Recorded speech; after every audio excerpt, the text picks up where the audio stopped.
What struck you the most when you moved from Mexico to the United States? Living in a border city has its unique magic. So I was born in the United States, in a city that borders with Mexico in San Diego. However, immediately I went back to Mexico the following day to another border city, which is called Tecate. It's a small town that borders with California. So usually the border cities from Mexico kind of share this fusion culture between Mexico and the United States, right? So it's very common to say sleep in one place and then go and buy groceries in another place. You just cross the border. You can go to school in the morning and then go to the movies in the United States. So it's pretty common and it's very usual at the same time that the Mexican culture, it's very fusioned with the American culture, particularly all those cities that border with the United States. So it wasn't as impactful as I would guess when I decided to make the move. And also, since 2007, I started developing my career in the United States. So I would shuttle back and forth every single day. I would cross the border, live in Mexico, but work in the United States, and then go back. So it was a beautiful move. I guess the only thing that I did not miss was crossing the border and showing my papers every single day Yeah. in order to go to work. But when it comes to the lifestyle, thankfully it wasn't that impactful because I was used to it. That's the beauty of living in a border city compared to cities that are in central or south part of Mexico that have a completely different culture, right? That it's more Mexican fusioned and strong versus the cities and the states that border with the United States. They're very, we call them very Americanized. Is your family still there in Mexico? Yes, actually they are. Yes. And I'm going to visit them this weekend. Oh, that's beautiful. How many So, siblings do you have? see, it's very common. It's a 15-minute drive or a 20-minute drive. That implies crossing the border. But yes, my family still lives in Mexico, and I live in the United States with my family. So you have kids by now. I do. I do. I have one son. He just turned 7 years old. And I'm happily married. I've been cherishing and working towards this beautiful marriage for the last 8 years.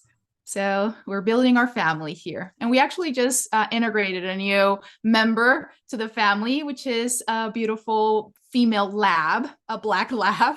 That's part Oh, of I our love that. family as well. Your son has really something to do, right? With going out with the dog and taking care of him, Yes. right? Yes, it was good timing. It was good timing. And the good thing is that he has been asking for it. He had been asking for it for quite a bit. So between me and my husband, we were talking. I'm like, I think he's ready, and it's going to be a good experience to start, cultivating discipline and responsibility and values and taking care of. So it's been going good. It's been going good. And then the best thing is that he's able to drain a lot of his energy with the dog, Yeah, with our little exactly. Sophie, because she is very active. Now, you have just mentioned that the border city is quite Americanized and vice versa. And I would love to know what kind of difference do you see between Mexican and American relationships, maybe particularly for that border region, but also I'm sure you know of the deeper Mexican cultures that are more down south. It's very dramatic. There's a lot of emotions, and it also tends to be taken to a little extreme where there are no boundaries in the Mexican culture when it comes to relationships. We know everything about everybody, right? Versus in the United States, the culture, generally speaking, tends to not share much about emotions, right? So that leads to kind of like a lack of strong connections. So the way I picture it, my work as a relationship coach is the majority of the time. So when working with Latino culture couples, right? It's kind of start rewiring that narrative from the inside out, right? Which is that narrative, sorry, that boundaries and independence are necessary, right? So it's kind of, they're like this really, really fusion and teaching them how to set boundaries and establish that beautiful, healthy connection, right? Versus in the United States or working with culture, and the US culture is bringing them from the outside in, right? Where they are very polarized and being very independent, not seeking support, not speaking up. The boundaries are very, very firm and very strong. So it's inviting them to also start to cultivate that vulnerability in themselves, in the way they speak, in the way they relate, so they can live that balanced life, right? And encourage that healthy connection. So it's Mexican or Latino culture from the inside out, kind of like stretching them, and for the U.S. culture, bringing them together. I think it brings kind of a uniqueness to your way of coaching because having different cultures that you inhalated since childhood, right, helps you Correct. really see things that other people might not be able to see because they grew up in just one culture and they are cooking in their own soup, so to speak. Yes, Right, yes. so you have a wider scope, I would say, a perspective, wider perspective, and I can so relate and share that with you because I also share multiple cultures where I grew up and was raised in a different place, and I can absolutely attribute my view, my worldview, definitely to the fact that I have experienced multiple cultures, and it enriches your own perspective so much. And you mentioned now that it is different for American couples or relationships versus the Mexican ones. And I would love to know, how does that relate to the attachment theory that you talk about? And can you explain that in more simple terms so that everybody can understand what it is and how it influences those relationships? Absolutely. My favorite. And that's my passion. But just going back to a little bit of what you were sharing, yes, I love and I feel very blessed because it wasn't my choice to be raised in a border city. But I'm starting to, well, not starting, been experiencing this blessing for quite a bit and how it's impacting my work and my profession, because definitely gives us that opportunity to widen our tunnel vision and what we have normalized, right? And give me the opportunity to be very empathetic, right? And understanding. Despite I was raised with a very Mexican culture, due to the fact that I was also experiencing the American culture every single day, right? And then gives me that opportunity to have a wider vision and understanding and more compassion. At the same time, you know, that cliche saying, knowledge is power. So the more we know, the more we can provide, you know, meaning and value to every interaction. So I love the bilingualism. I love the biculturalism that I was exposed to. And I'm finding it such a blessing to make it part of my profession. Definitely, yes. So speaking about the attachment theory, absolutely. It's a topic that it's a theory that I feel so passionate about. And I would like to invite every single human being to get to know it because it's such a kind way of living life. It's such a healing way of living life. So, in simple terms, what the attachment theory is all about, it's a theory that concluded that every single human being borns with the need to attach to this world. We're born with this need. It's not a want, it's not a luxury, it's a need, right? That it's not only in our early days, but comes with us and stays with us through our whole lives. Doesn't matter if you're 5, doesn't matter if you're 80. You have the need to attach to this world. And what this means is to have that constant need to fulfill the feeling of belongingness. That's what attachment is, that we belong into this world. We're born with this need. So this need this is a need that it is very important to nurture for our own survival. The interesting part of human beings is that even though we are born with this need, in our early days, we're not conscious about it. So we go through life fulfilling this need according to the perception of someone else. So at the beginning of our life, sorry, the lessons that we learn, sorry about that, the lessons that we learn, right? That gives us information on how to belong into this world, how to fulfill, is based on the responses and the information of the outside world. Majority of the times is our parents, right? Our parents, our teachers, family, priests, all those people that guide us throughout our younger days. So in our early days, without us choosing nor being aware of it, we gather information and beliefs on how we should belong in this world and how we should relate to survive. And we can live a lifetime with these beliefs that pertain to someone else's perception in life. Kind of like we're conditioned, right? That's how it's meant to be.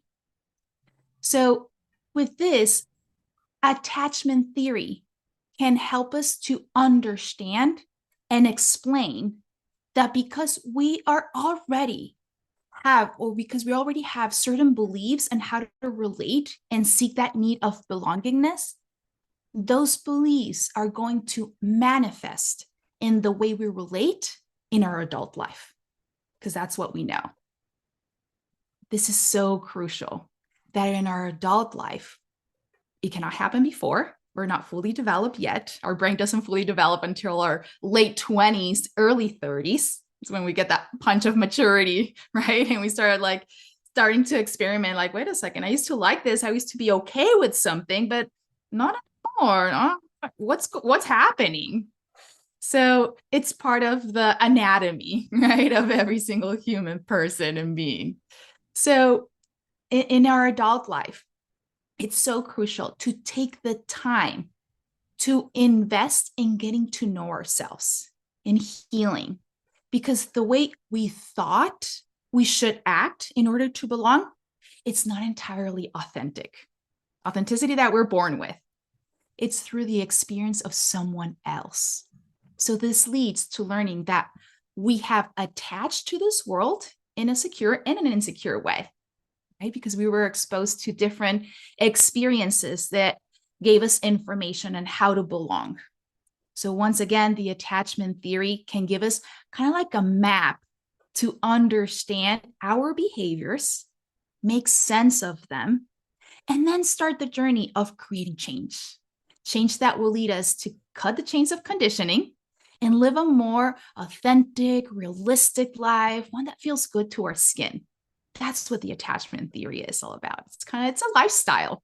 It's how to live life through an attachment lens, because it gives us the opportunity to understand us more, make sense of our behaviors, and then start putting kind of like our stamp in the life that we want to live now with our own thoughts, with our own beliefs.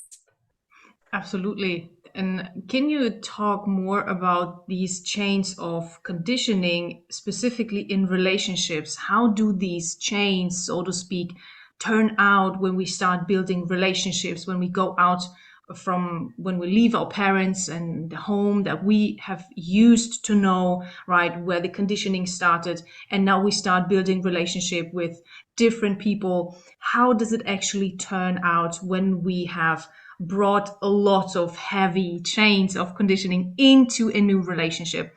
Let me explain it with an example, right? Like I shared, it's not meant to be. And I love this statement. It's not meant to be, which is so kind, right? It gives us the opportunity to be very self-forgiving.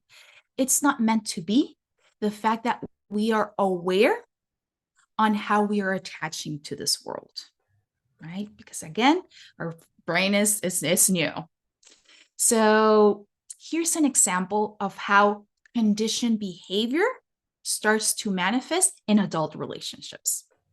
I remember when I was a little girl, right? I think I was 5 or 6 years old.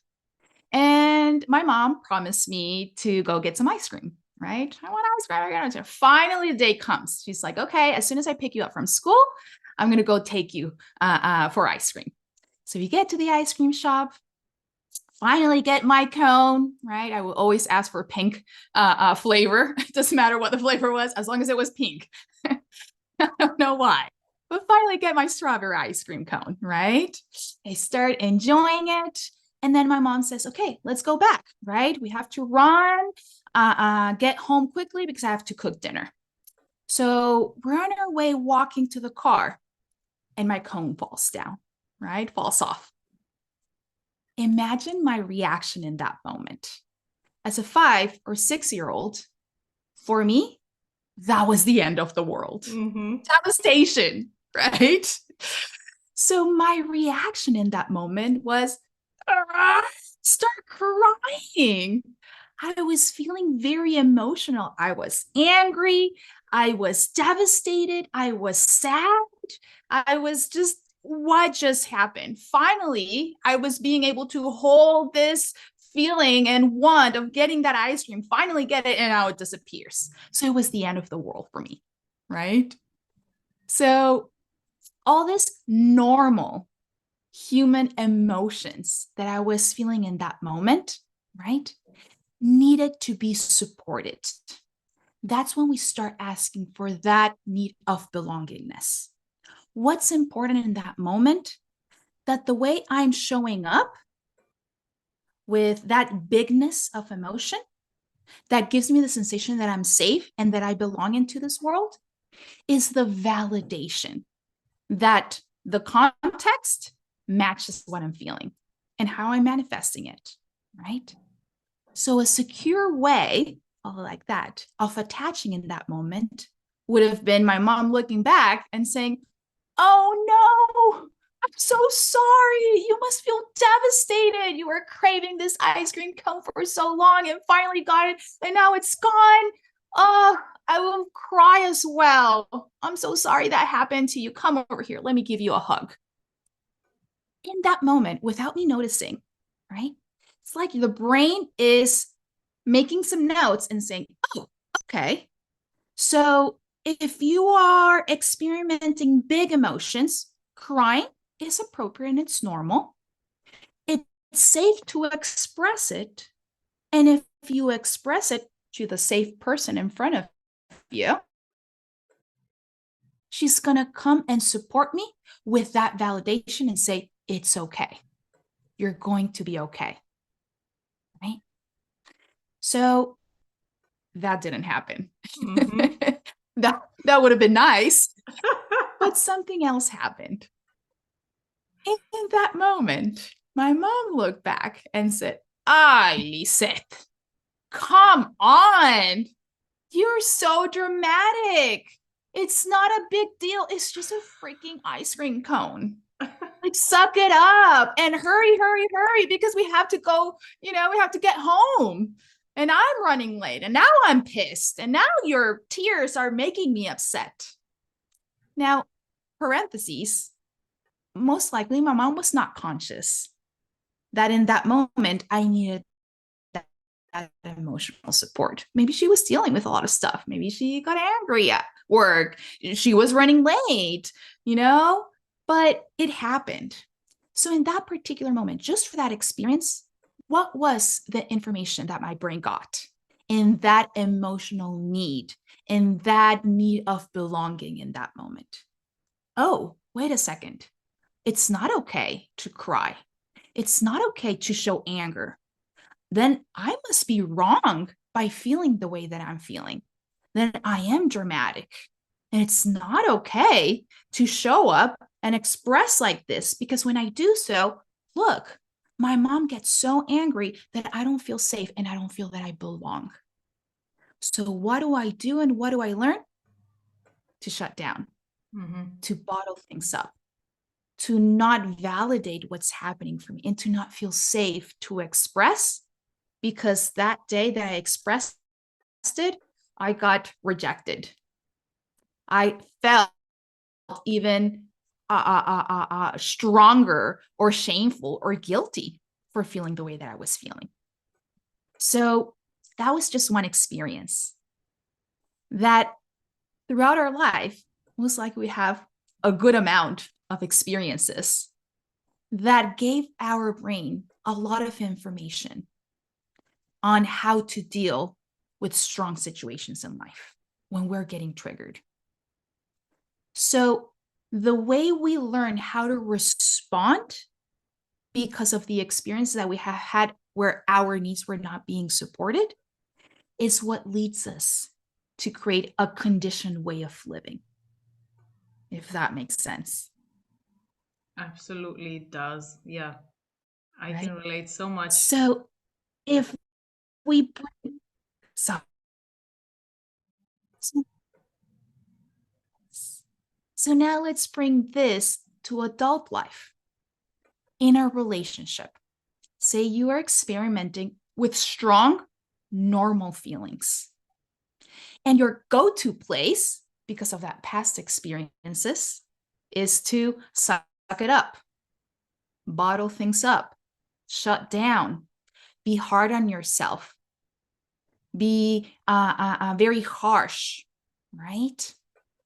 Not feeling comfortable in speaking up or setting boundaries, pleasing others, appeasing, becoming hypervigilant of your surroundings so you can control the environment so that you won't have to deal with the uncomfortable feeling of not being supported, because the experiences tells you you won't, and not prioritizing your well-being. So that is what I refer as chains of conditioning. We have been conditioned in a non-intentional way to deal with our feelings and emotions to fulfill the need of belongingness. So as adults, it is our responsibility to learn about those conditioned ways, because it's not a secure way of attaching. It's not a healthy lifestyle. It's not realistic at a certain point, nor sustainable. So if you want to experiment a healthy and balanced relationship, then you must go through the process of self-awareness and self-healing, because it's a very real, it is very, very real that in order to make it to our adult life, we must go through childhood, and childhood that absorbs so much knowledge that might not be serving us anymore in our adult life. That's what I mean, conditioned way. We have been conditioned non-intentionally in a way of react and survive to our environment. So definitely the way we learn how to relate in childhood is going to impact us in our adult life. So it's when the attachment theory comes really handy, because it gives us that kind explanation of why, how it happened.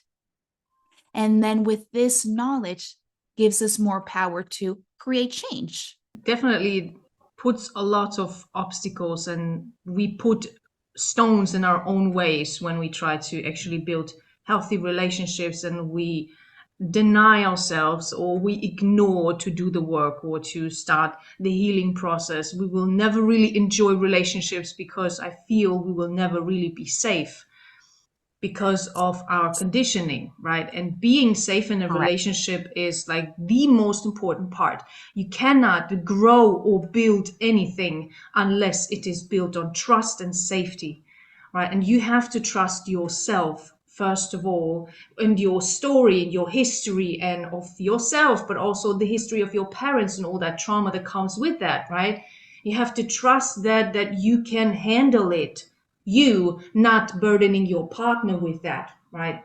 I feel this is one of Yeah. the things that many people are struggling with when I'm observing other couples. What would you say, based on your experience, what are the major emotional wounds or obstacles that your clients are mostly struggling with when they come to you? Because of the nature of the attachment theory that tells us that we're born with a need to belong, then that equals we are relational creatures. We need relationships in order to survive. We need others. right? We are we're not meant to heal alone. So it is so crucial then to invest in getting to know ourselves and improve, starting with a relationship with ourselves. That then will have that ripple effect in the relationship with our surroundings. So going back to what you were asking, this self-healing coaching journey, right? And that coaching is a space that has the goal of promoting personal growth. It is very goal oriented and supports the space for each individual or couple to develop self-awareness, healing, and change. Now, the type of coaching that I focus on is relationship coaching, which has the main goal of bettering the relationship with ourselves. And like I shared, by ripple effect, it will benefit and it will impact in a good way the relationship with our loved ones and everybody, friends, romantic relationships, co-workers, family of origin.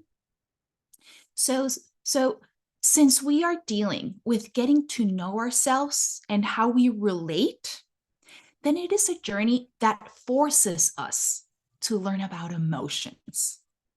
It is a very emotional work because the way we relate and behave in life is going to always be influenced by the way we feel.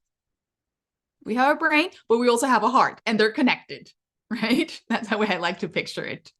Brain being the reasoning and logic, heart being the emotions. So, because we develop, like I was sharing prior, an insecure way of attaching, yeah, we attach in a very secure way. We're still here. We're still here. We're still surviving. That means we have a good dose of tools that tells us you belong into this world. If there wasn't any sense of secure attachment, we can survive. That's how important the attachment theory is.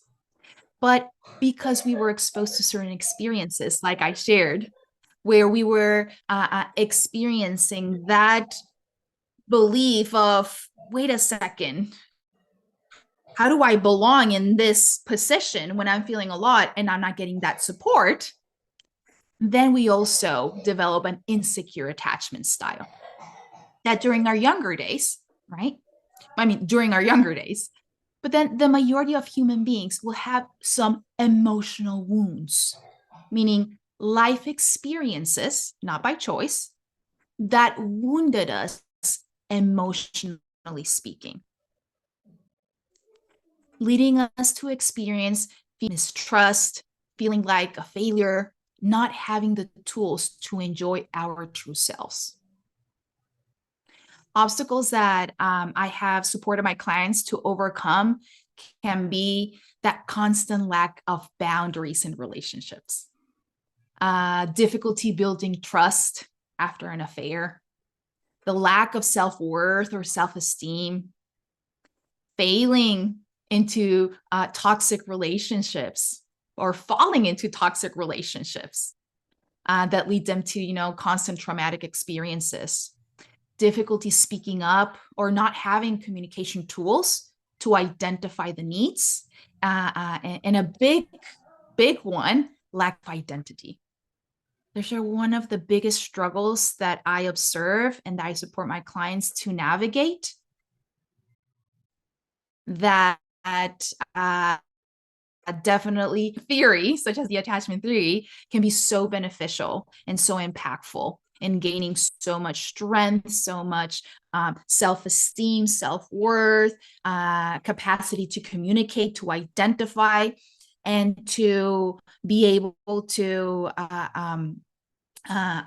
identify ourselves and get to know us and feel good with our skin. You were just explaining about big emotions and how those can sometimes nurture a relationship, but sometimes they can also ruin a relationship if those emotions are not really managed well by both partners, right? By the one that is experiencing those emotions and also by the one who is, well, getting those emotions in the moment, right? That sees the person breaking out or having any kind of emotional experience. And I know that Yeah. lots of people are struggling a lot with expressing emotions Mhm. authentically. And you Yeah. mentioned in the beginning a type of authenticity that I am sure many people don't even pay attention to, right? And the talk about authenticity is so widespread on social media, you can't even breathe, right? But I really Yes. doubt that Yes. people identify authenticity for what it actually is. As you describe it, the type of authenticity that Yeah. we have been born with, and not the type of authenticity we believe we have to show up with. It is a big one. At the same time, it is crucial. And here's an easy, a more digestible way of understanding authenticity. The way I like to picture it is, it's your gut feeling. That's what authenticity is about. It's your gut feeling that you're also born with. We're born with the need to attach, but we're also born with authenticity, right? That uniqueness. However, the interesting part here is, because we know nothing about this world in our early days, during the first years of our life, we compromise that authenticity without knowing, because we're focusing more in attaching and fulfilling that need of belongingness, right? So once again, it's meant to be. At the same time, that's one of the beautiful things about adult life. It comes with a lot of challenges. It's hard, right? However, it gives you that opportunity, that because now we're fully developed, we have the capacity to start learning about that authenticity that we're born with. So it is crucial to start learning how to listen to that gut feeling, that starting from the first place you were born with. So you have it. You are unique. But it's meant to be that you have to cover it. You have to put some makeup at the beginning, because you have to first learn how to belong, and then give the space and the opportunity to that authenticity to flourish, if that makes sense. So going back to how to support my clients in expressing emotionally and authentically. Well, I navigate each session with my best friend, the attachment theory. That's the flag that I utilize at every single session, because learning how to navigate life with an attachment lens helps us to rewire those core beliefs in a way that humanizes the person, normalizes those strong feelings,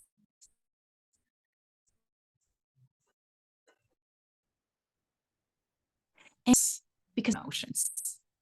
Sometimes they say, I can't find the words, or why am I feeling so big? Attachment theory gives us that beautiful and kind explanation. It makes sense. It's not you.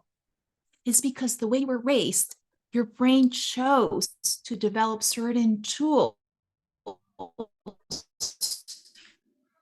or expressing it very big, but you have it in you, and we have to learn. That's a beautiful part of neuroplasticity that we possess. We can always learn. It's never too late. So I like to guide my clients, particularly when it comes to learning how to express emotions, through 4 easy but very complicated steps. So starting by educating them on how the human brain and attachment works. Normalize the existence of strong feelings and the need that each human being is born with, which is to strike a balance between reasoning and emotions. So I like to put it in 4 easy steps when diving into this healing work.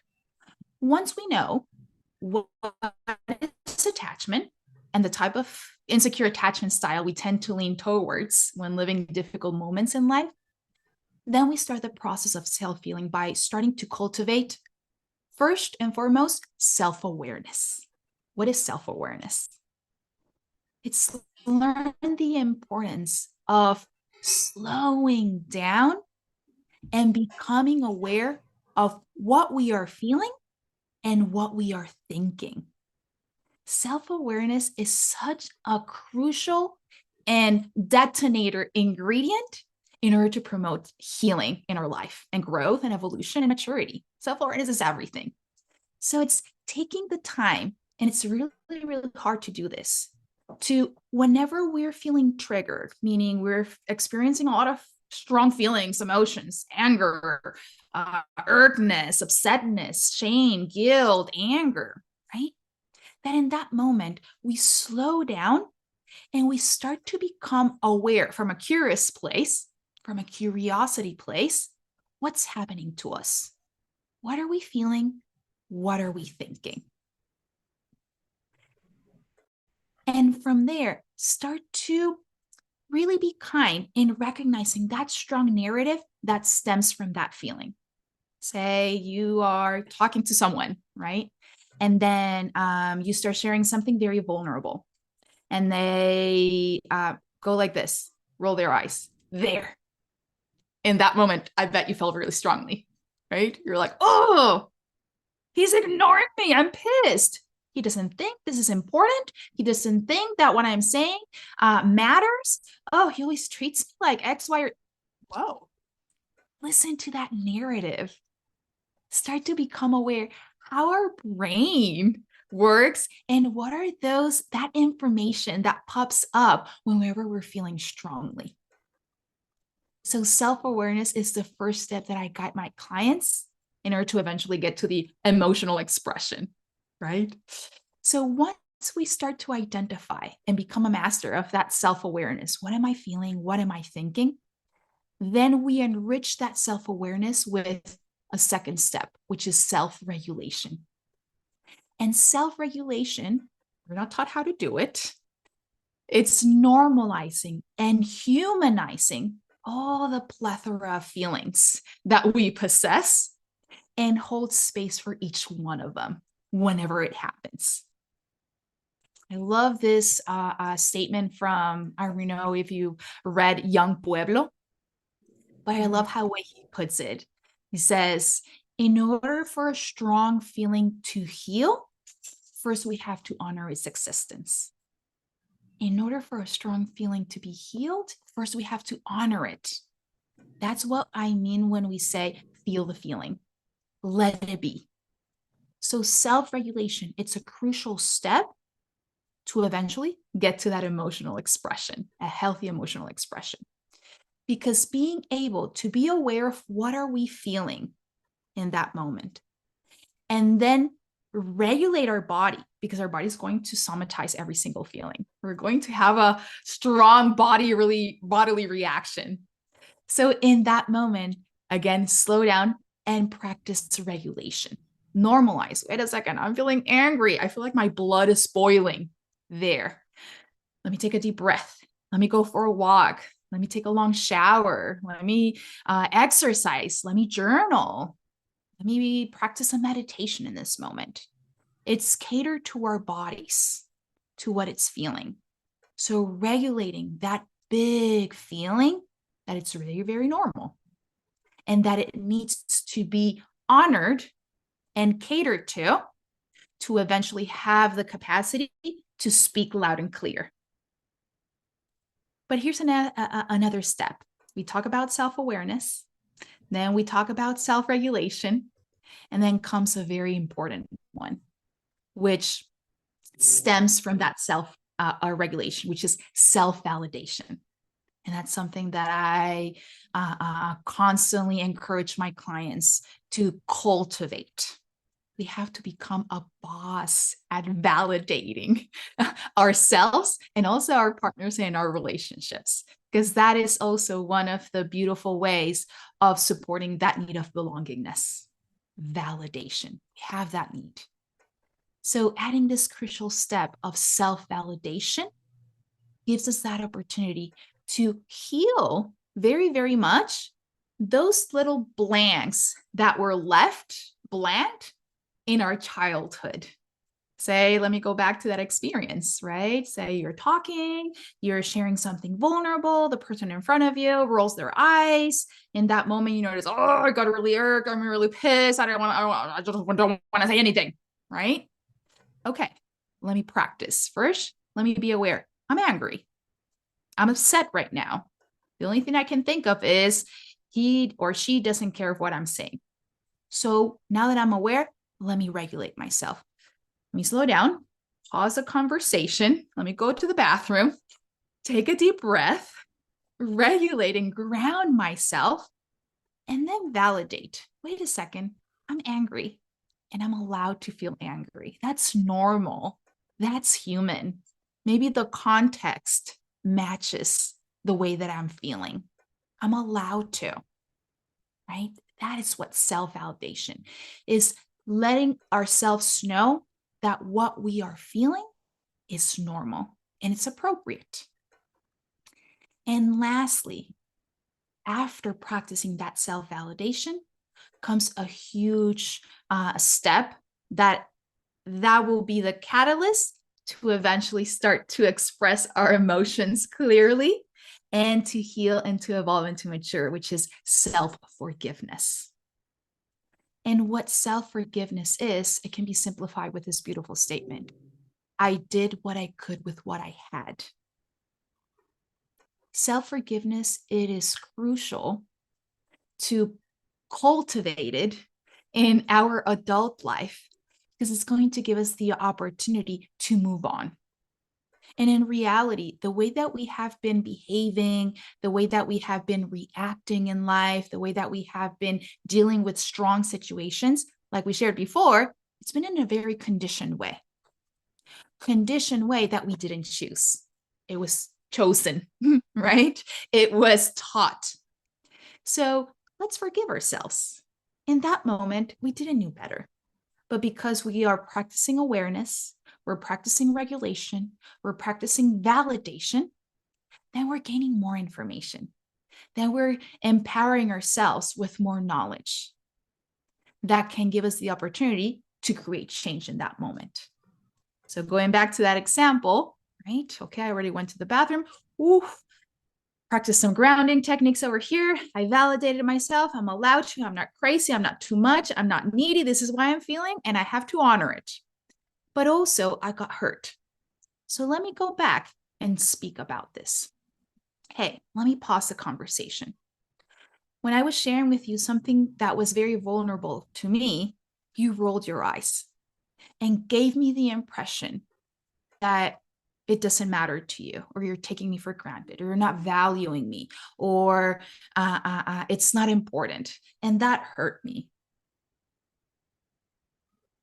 there. And that hurt me. Can you help me out over here? Can you support me? Oh, thank you for bringing it up. Thank you for bringing it up in a calm, in a mature, in a compassionate way, and in a way that we can connect. I apologize.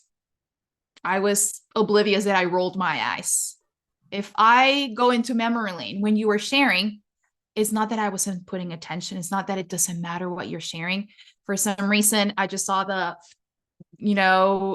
waiter pass by and I was like, oh, again, I want some salt, I want some water. So it wasn't about you. It was something that I was, going through, but I apologize. Oh, okay. So all that strong feeling that I felt in that moment, that could lead to a little crack of resentment, or that promotion of reactivity, or reinstate that strong narrative that was in that moment happening of I'm not important, he or she doesn't care, goes away. And we can continue to move on.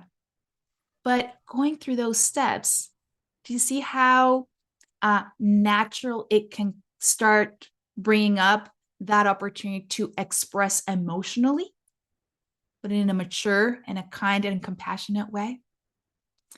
So that's one of the first 4 steps that I focus on with my clients, that it's a must in this enriching process of self-healing.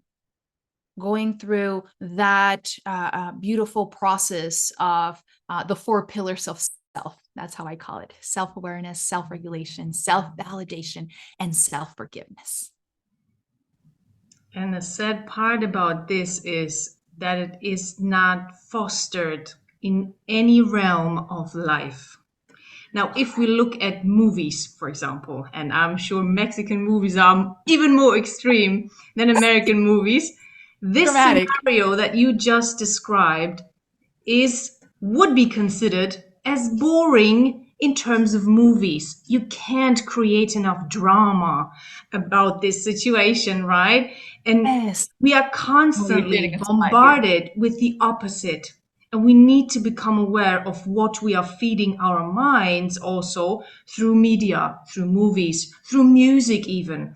Right? There's always this constant drama that I personally also grew up with, right? You think that not only you've seen that in your parents' house, that type of drama, because both were not really mature in what they were doing emotionally. True. Yeah. And all Yeah. parents are like that, Yeah. or most parents, right? But you Yes. also have the same picture in music, in movies, in series, everywhere around you. You see the opposite. So it is tremendously hard for people to first become aware of it. So your first step would be so groundbreaking for a person to actually go into it and become aware of every single thing and part of their life that Crazy. is It's crazy. influenced by drama, influenced by Yes. unhealthy emotional expression, that they Yes. have fed their minds for decades, for years, and they have inhalated this unhealthy behavior so much that they believe it's normal to explode whenever something is happening, to express their emotions in a very unhealthy or even toxic way, right? And I Mhm. think, and I will have a lot of negative comments probably about this, women, I think, are the best in excusing themselves to Yes. We're allow not accountable. themselves to go into that unhealthy, toxic behavior towards Yes. all of their relationships. And they excuse it with the fact that now they are emancipated and they have the freedom and they allow themselves and they give themselves the permission to express themselves in that way. But I think it goes in the wrong direction because you clearly and beautifully described it, what actually healthy Mm. emotional expression looks like. The first thing Yeah. is to regulate. I celebrate you for describing it in such a beautiful way just now, Mm. because it will help so many people to really distinct between feeling the emotion, which personally for me, it took a long time to actually see that difference, Yes. between feeling the Yes. feeling and feeling the emotion, and that is actually okay. But what is not Correct. okay is actually expressing, Catering putting to it. that Yeah. emotion and feeling into the external world where everybody can see how you feel. Like that is not a healthy way of expressing yourself, unless Correct. it's a positive emotion, right? Somehow we only want to banish the negative emotions here, right? In the Yeah. external Yeah. world, we celebrate the positive ones, but we banish the negative ones.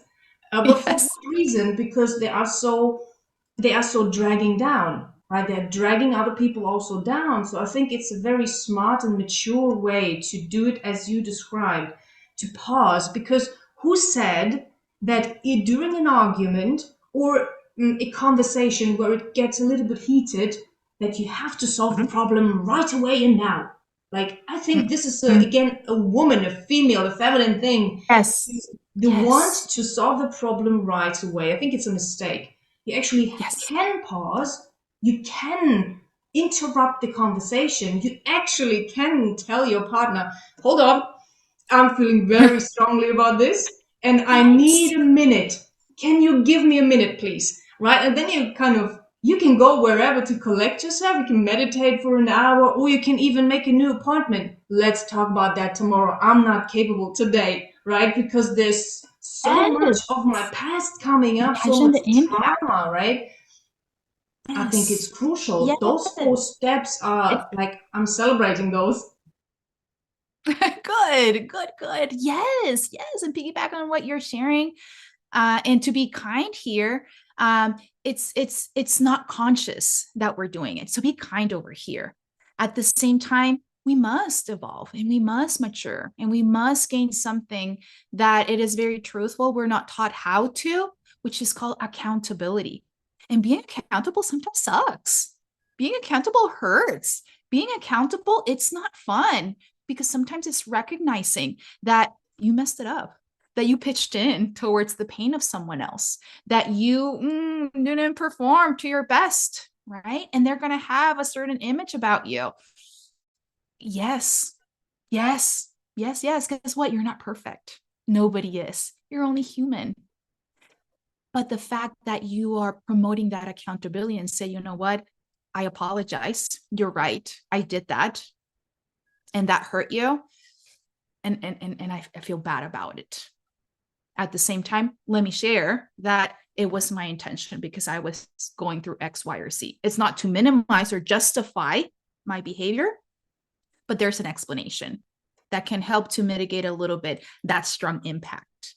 But showing that accountability is something that, like you shared, it's not promoted in our society and continues to not be promoted. Actually, do the opposite, right? And something that rang a bell when you were sharing that I also promote a lot and normalize is that every single human being, because of the way we were raised, because of the society that we live in, because of the information that it's outside, is constantly pushed to, in relationships, choose the route of being right. Choose the route of being right. So we're always defending ourselves. And who doesn't want to be right? That feels really nice. So I'm not going to minimize it. At the same time, if you want to build healthy relationships, relationships that are fulfilling, then we have to step away from being right and choosing the route of connect. You want to be right, or do you want to connect in this moment when there's an argument? And we have a lot of tools that can help us to be right, right? Like you share that those big reaction and those big emotions that continue to be promoted. And an interesting piece that it's also attained while going through those steps of self-healing is that we start shifting our minds and hearts towards realizing that the only thing in our control is ourselves. And that it is not our job to change others. We're not here to change our partner, but ourselves. So then the expression of emotions towards others gets impacted in such a kind and compassionate way, since you are experiencing the difficulty of becoming a healed and mature human being, then you just start respecting more others and feel compassion for where everybody is at in their healing journey. Because since you're doing the work, you're the one that's slowing down, you're the one that's taking the time to go to that bathroom, take a deep breath, and then try to have a connected conversation, then you start adding more value in where the other person is at. You start not taking things personal. You start really getting so passionate about, okay, what else can I show up? How else can I be in a way that's making me feel proud about myself? So it's a beautiful journey, the self-healing journey that has so many layers. At the end, generally speaking, at the end of the day, is having the capacity of being responsible for yourself. And with that comes that fulfilling sensation that I can deal with this and I don't have to deal with that. They have to deal with it, right? Because it's not my responsibility anymore. So it's a beautiful journey. Definitely, we're not taught, culturally speaking. Thankfully, nowadays, this newer generations, because we have new information, we're changing, we're evolving. I mean, the attachment theory wasn't developed until late 50s, early 60s. So it hasn't been out there that much. It's starting to get some traction. But it is a fact that prior generations lacked a lot of emotional maturity. So that leads us to newer generations develop a lot of coping mechanisms that don't have the opportunity to express emotions appropriately and in a connected way, more in a reactive way. So it is crucial to go through a process, to invest in ourselves, because it's a beautiful way of living. It's a beautiful way of living, and it pays off. It's priceless to go through this life knowing that it is your job, it is your responsibility to work on yourself, to slow down. It's a lot of work. At the same time, it just gives you that sensation of good enoughness that it's priceless. You were mentioning before that, and with the example also that you mentioned in the beginning with the ice cream, whenever emotional expression of the parent, for example, is in a more immature way, it will always promote disconnection from the gut in the child. And I think this is one of the reasons why so many children grow up to be adults disconnected from their identity, which comes from gut and from their gut feeling, making mistakes because they didn't listen to their gut, but to their mind, where their parents actually live and constantly talk to them from morning till dawn, you know? And so they are following Yes. the wrong path because they have been conditioned by their parents what to listen to and to care more about the well being of the parent than about the well being of themselves. And I think as parents, obviously, we all make mistakes, but it is an Continue to. honorable goal that I personally follow to make sure that I teach my kids to listen or to know their gut, right? What is it? How to recognize it and how to make decisions based on their guts and not necessarily to always follow the path of taking care of my well-being, because I'm just one human being and it is my responsibility Yes. to take care of my well-being. It is not their responsibility of my emotional life, you know, to regulate my Not at emotions, all. right? And they are also not Not at, responsible for my emotions, right? It is all they're not. my Mhm. responsibility, and my responsibility is also to help them recognize theirs, regulate theirs, and to make sure they recognize also the difference between mind and gut.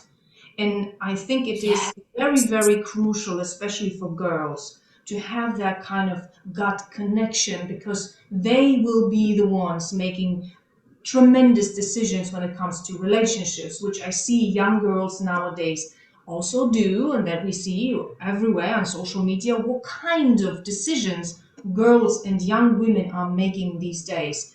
And I think it goes in a Mm. very unhealthy direction because they are lacking the connection between gut and identity. They tend to make mistakes in relationships so tremendous, so gravitational, that they might not recover from it. It is really absolutely life changing and traumatic, the types of decisions that a girl or a young woman can make, right? And I'm sure you deal Yes. on a daily basis with all of that. Yes, yes, yes, yes, yes. And if you allow me, I can speak by experience too. I also had my dose of toxicity in my past. I can thankfully say those days are over. I am enjoying a beautiful marriage, but it hasn't been easy. It hasn't been a smooth sail. It's well known that in the Mexican or Latino culture, something that's very strong continues to be is the machismo culture. So part of my early lessons in life was, and I remember my mom saying this, and I'll say it in Spanish, calladita te ves más bonita, which is with your mouth shut, you look prettier, right? Oh, So yes. imagine how much information is in that interesting statement that I had normalized. And because I normalized it, led me to struggle in relationships, not feeling comfortable and having a voice, having to constantly please for what they would think, which meant neglecting my own needs, neglecting what I wanted in that moment, right? So it's so important to be kind to ourselves and understand the importance of humanity, which is we're imperfect by nature. by nature. Of course, we're going to make mistakes, and they're good. That's the way we learn. We have to learn how to mess it up so we can take the time to find out what's the learning experience from there, so then we can do it different.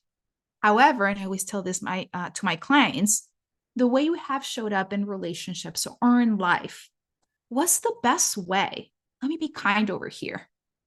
What's the best way? Because you did what you could with what you had. But thanks to the fact that right now you're slowing down, you're looking back and you're saying, holy shit, sorry. Oh my goodness. What happened to me in that moment? I would not do that. Then that's giving you the opportunity to grow. That doesn't mean that you made the wrong decision in the moment. It just meant that you did what you could with what you had. But because you're taking the time to learn from it, now you're going to go the other way. So be self-forgiving.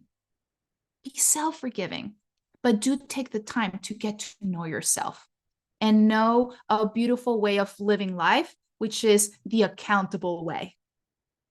Because it's going to bring you that, once again, good enoughness sensation that it's priceless. And parenting is tough. Parenting is really, really tough. It's our responsibility to be emotionally available. And because we're human, we can be emotionally available all the time. That's a fact. So I was hearing the other day from this beautiful psychiatrist, Gabor Mate, specializes in trauma.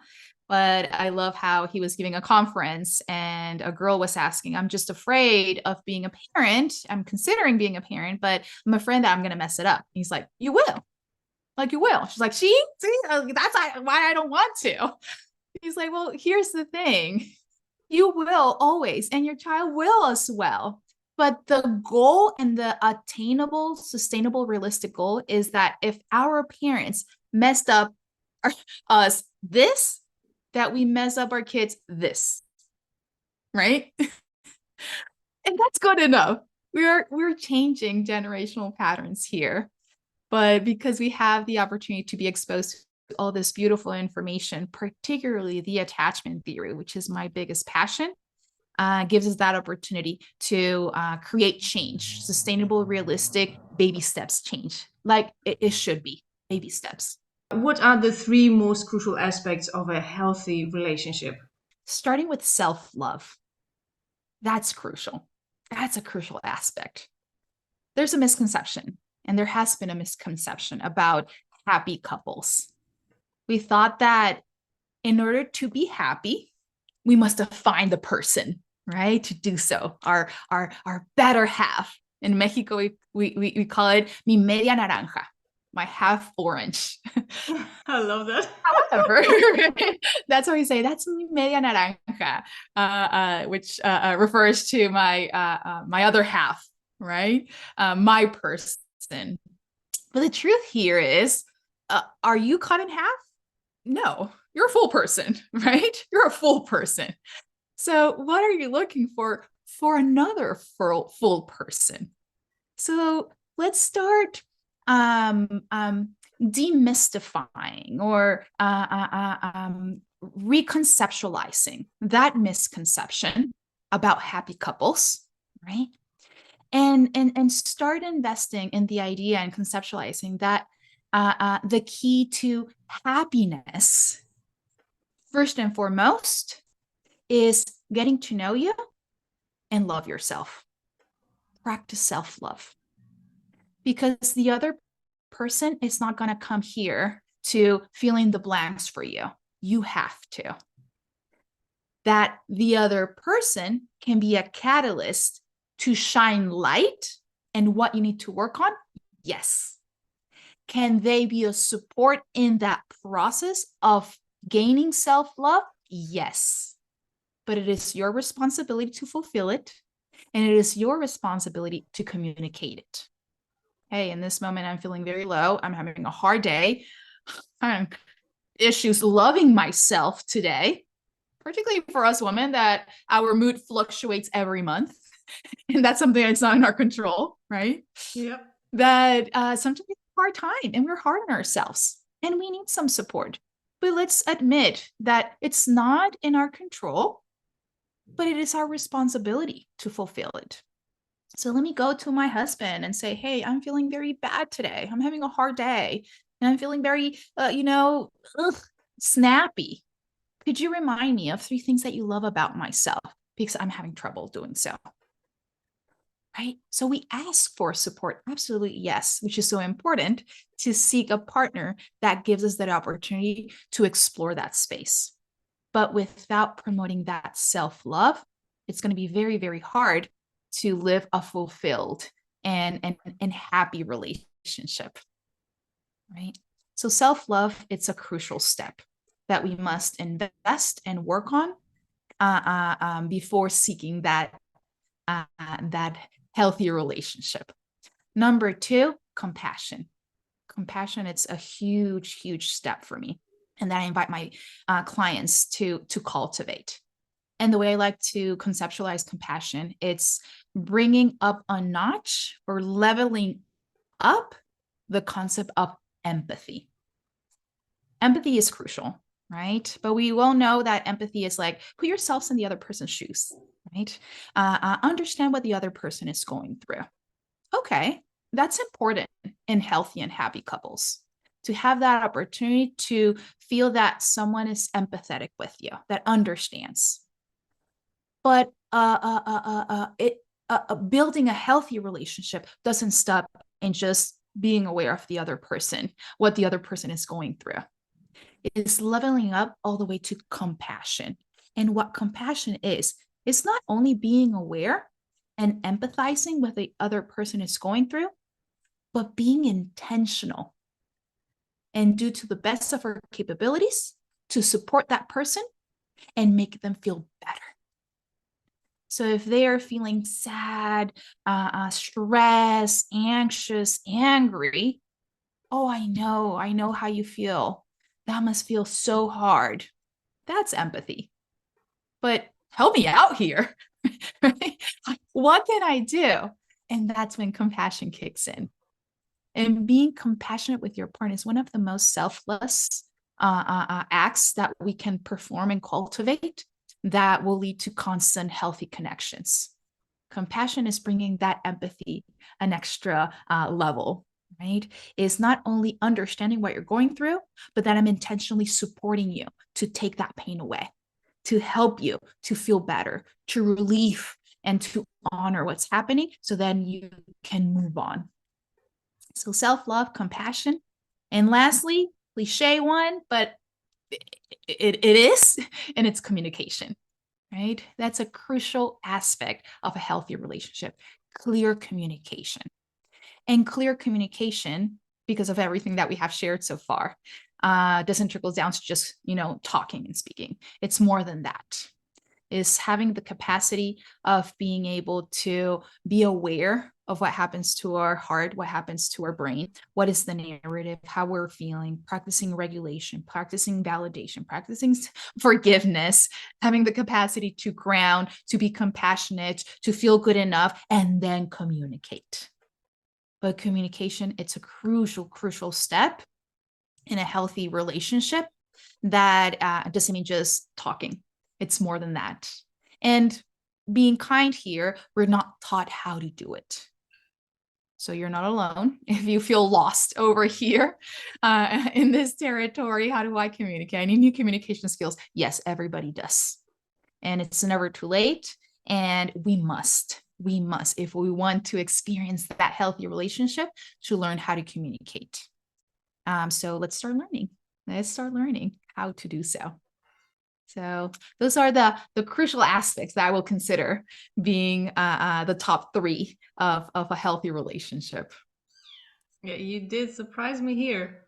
I would have thought you would choose different ones, but my explanation of why you chose these three is because you may have a Mexican. Yeah, you did surprise me here. I would have thought you would choose different ones, but my explanation of why you chose these three is because you may have a Mexican heritage, because that is also so deeply ingrained with emotional well-being or emotional life that is in my expression or in my observation of the Mexican culture is they are Hmm. here, they exist here, right? Heavily, right, in Yes. their emotions. You Uh-huh. described that in the beginning very well, while Americans exist primarily here, right, in their brains, in their True. mental space, right? And you described it Yeah. in the beginning how you differently approach those types of cultures, right? By bringing them from inside to outside and vice versa, right? Uh-huh.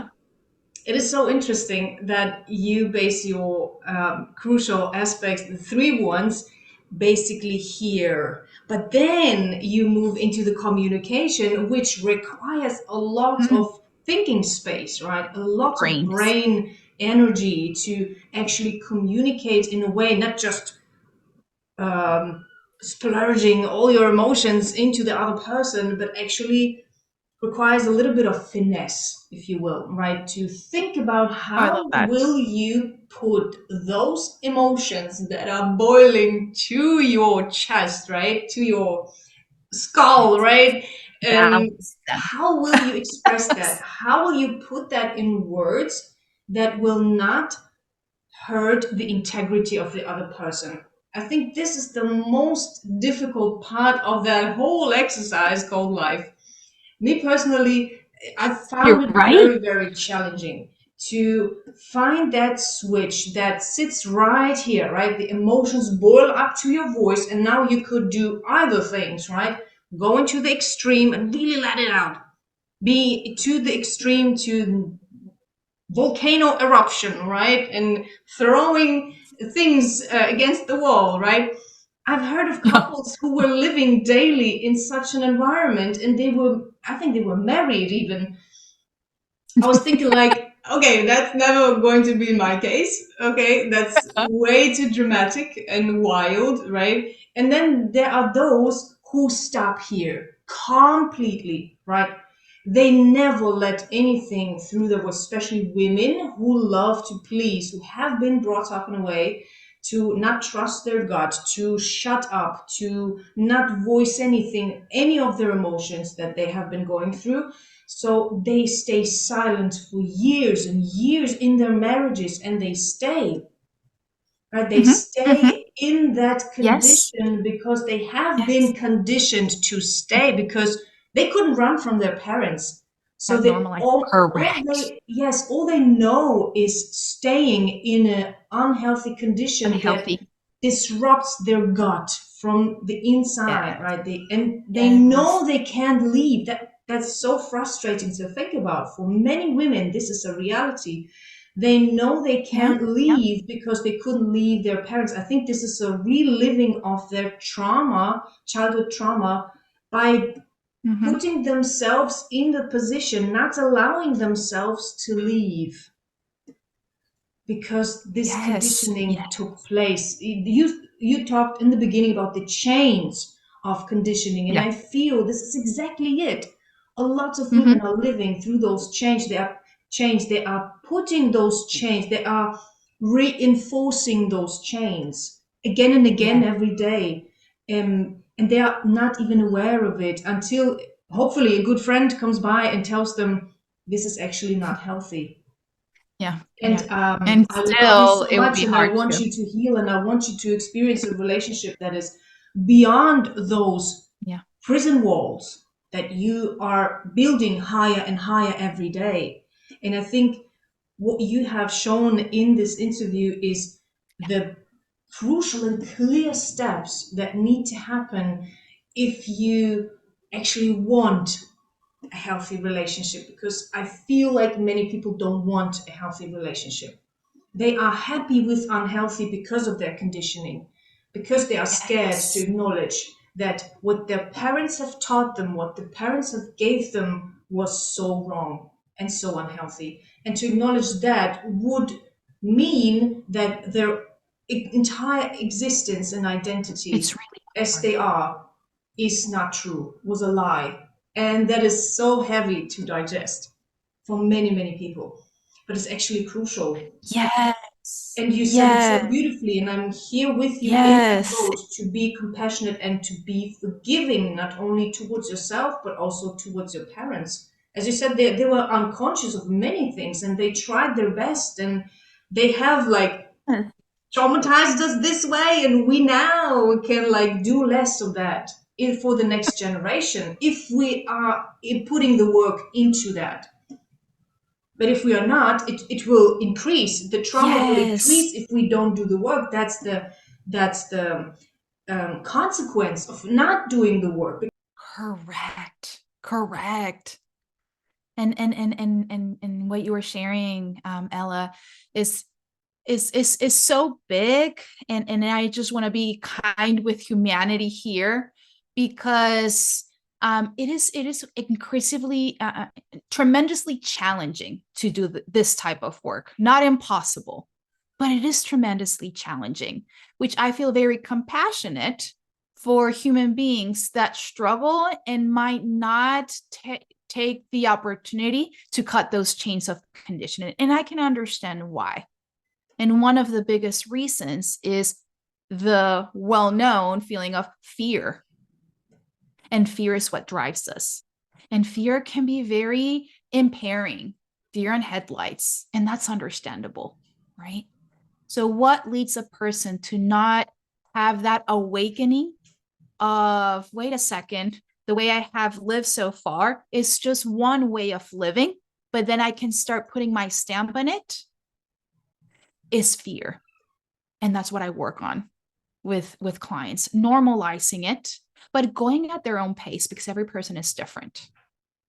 Every person, doesn't matter who lets them know. It doesn't matter if the Dalai Lama comes and tells them you have to change. They're not going to do it if they're not ready and if they don't want to. Something has to happen in the inside, right? So are there human beings that go through a whole lifetime without personal growth? Yes. Is it comfortable? Yes. Is it doable? Yes. Yes. At the same time, coexistence here, which is a huge word that I also encourage in my clients, the importance of the coexistence, right? We are not in the 40s, 50s, 60s, or 70s. There's more information that gives us the opportunity to learn more about human relationships. That is different. So is it going to be challenging? Yes. Is it going to be hard? Yes. Are we going to want to give up every single minute? Yes. Because it's freaking hard to slow down, be aware, and just be accountable for our own stuff, and then do change. Yes. Yes, it is. At the same time, and I'm still working on finding a word that can describe this feeling, but I can just say it's just priceless. I don't know how to explain the feeling of being in control and feeling authentic and knowing that the way you're showing up is the best that you can, and it's your way. And that's good. And it's just fulfilling. So it is a hard journey. It's not an easy route. At the same time, it is definitely worth it. So it's understandable if people don't awake throughout their lives. It's understandable. At the same time, that's my mission as a relationship coach, one client at a time, one seat at a time, where I can encourage to see this other way of living life, which is a hard way, but a more fulfilling one than being in a comfort zone, because fear is not letting them risk it. We have to take risks, and we're going to mess it up, and we're not going to feel good about it. Guess what? That's normal. That's good. I'm glad you're feeling guilty. I'm glad you're feeling shameful. That means you are changing. That means you're experimenting yourself out of your comfort zone. This is good. So this is why it's so crucial also, Ella, to seek support. We're interdependent creatures. We're not meant to heal alone. We need support, not for forever, but do reach out to a coach, to a therapist, to a friend, or to a trusted person that can help you to see different things that it's hard for us to see, with the intention and kindness of healing.